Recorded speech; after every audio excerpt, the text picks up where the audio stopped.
President Biden is heading overseas where he will make the pitch to world leaders that the U.S. is a more trustworthy economic partner than China.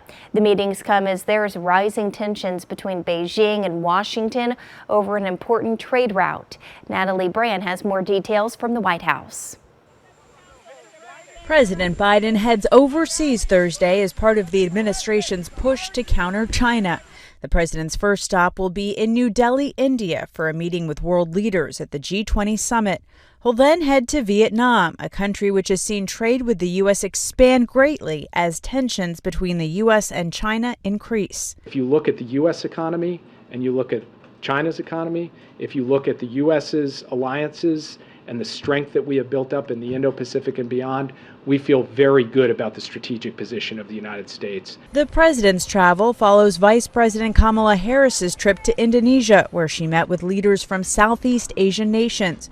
During her third trip to the region, the vice president spoke with CBS News Face the Nation moderator Margaret Brennan. Why are you spending so much time in this particular part of the world? The South China Sea, being in this region of the world, in those seas, 1/3 of global trade occurs. The U.S. has stepped up naval patrols in the South China Sea to ensure that commerce ships can pass safely and freely through the region. The Biden administration says it's something that impacts all Americans. Think about supply chain issues.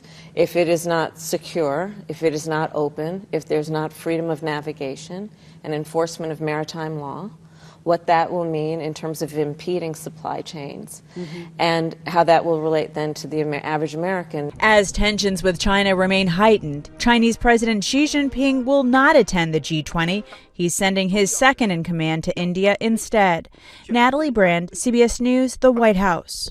While Jinping will not be in attendance at the G20 summit, the White House says President Biden is still hopeful that he can have face-to-face talks with the Chinese leader at some point in the near future.